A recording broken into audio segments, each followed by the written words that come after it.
Welcome to another episode of the Pierce Brothers. Today we're going to be doing a little accuracy and introduction of the Mini 14.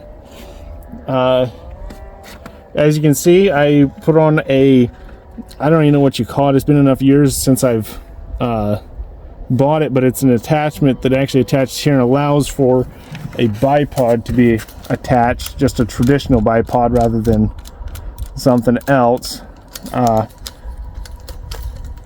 It's just an attachment here. It clips on up here onto your sling swivel up here. It's very firm, very tight. I forget the name of it and where I bought it even. I have on today a Bushnell AR optic, 4.5 to 18. Anyway, something else I've done to this rifle was Mini 14s are notorious for chucking brass 100 yards away after you shoot, you know. So what I did was I actually went on to a website called Accuracy Systems, and they have a gas block, what do they call it? The gas block valve. And anyways, but they ship you 3 of them in different diameters, and you basically take out your existing Ruger one and put in theirs, and you trial and error. Some of them won't even cycle the action, at least on mine it didn't. So you just put in the next size up until you finally get the one that actually chucks out the brass about 8 to 10 feet away from you, and it stops the bolt from battering your receiver as bad, and your anyways, it just is better for your gun. Doesn't batter your optics as hard as well. So there's a lot of plus sides to doing that. With mine, I know we've already had some other videos. I also had on a Citron red dot. The neat thing about the Ruger mounts system is they are very quick detach. You just need a flathead screwdriver, knife blade, something. You can just swap them right in and out interchangeably, and they hold zero very well. I've never had a problem with that. And you can pull them off, use your irons, pull it off, put on your red dot, use red dot, you know, so you have 3 different options, in other words, to use. Today I got a couple of different loads. I'm going to be just doing some accuracy tests with it. Got some American Eagle 62 grain full metal jacket. You can see there, that's what that is. I'm going to shoot 5 rounds on paper. This gun, like most gas guns, it always throws a first round flyer. Ruger has done lots and lots of research and development to figure out what to do to stop that, but they never could figure out what to do to stop the first round flyer. A lot of ARs have the exact same problems.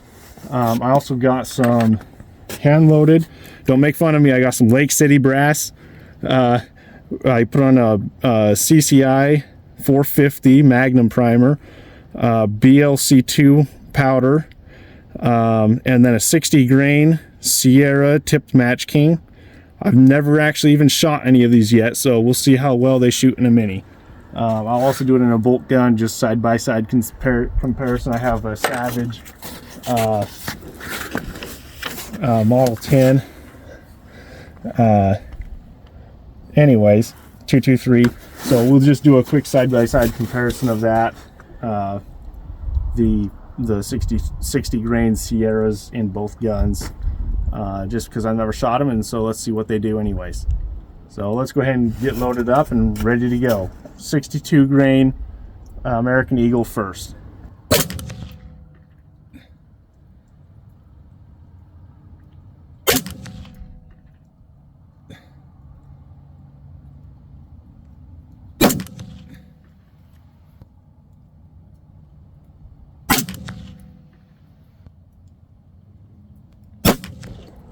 All right, well, let's break it down for a second. This was the first round, and then I shot 3 pretty tight. And by the way, I was aiming right here in the center. I don't really have I should have put a little black dot, but anyways. And then I had a flyer for whatever reason. I don't know why. 62 grain stuff is notorious for throwing flyers because of the way the actual round is made, the actual bullet is made.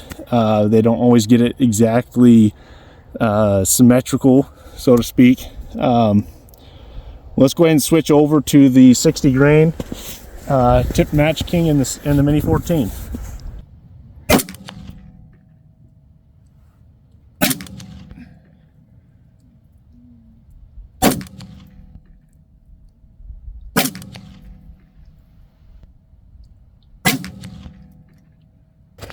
Let's break it down again. So my last group, this was from that one and these 5. So we got 1, 2, 3, 4, 5. I was aiming here. I didn't really take the time to sight in that scope. I just barely threw it on last night. I sighted in at 25 yards, and you know how that can be. But so for a 5-shot group out of a mini, honestly, this is the widest part, about the length of an index finger. It's a pretty good pattern, actually. Not like 4 really tight and then 1 way off. It's actually a pretty consistent pattern. All right, so now we're going to try the 60 grain tipped MatchKing load in my Savage Model 10 223. Something to note about this 223, I have a load right here. It's Nosler Custom Brass with a CCI bench rest primer. I'm using Varget, max load Varget, and a 55 grain Nosler blister tip. It shoots about a half MOA at 100 yards, give or take, depending on how I'm shooting that day. So this will really tell us, not entirely, because obviously I'm using crappy brass.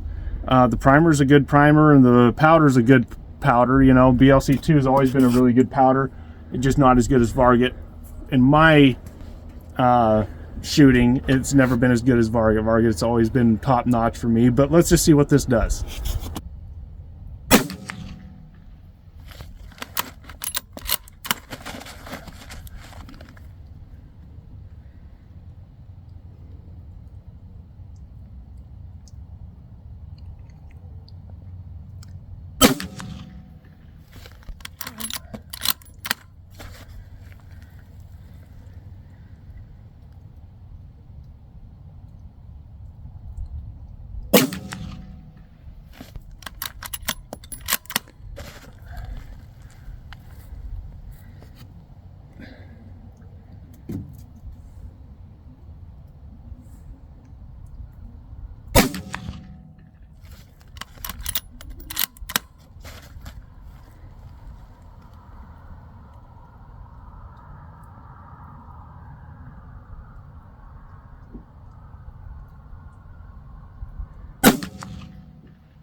All right, 5 shots out of the Savage Model 10 with that same load out of the Mini. That's what the Mini did, right here. This is what the Savage Model 10 did. About a 1.5 inch, maybe, give or take. Not as good as I was hoping for, especially since I know what that gun can do. But still not a bad group. So yeah, the Mini, all in all, did really well. Couldn't be more happy with it. Savage did really well as well. So yeah, we'll go ahead and do some more load development and testing. I've got that Mini at one point. I had it dialed in about 10 years ago. I had it dialed in to about 1 3/4 inch groups. So, you know, I'll sit down and maybe go dig through my notes, figure out what that load was again, and maybe load up some of that and see what we can do to make that thing a little more accurate. But I'm still not unhappy with that group that it shot with the 60 grain tip MatchKing. Thanks for watching this episode of the Pierce Brothers. Don't forget to like, subscribe, and share. We'll see you next time.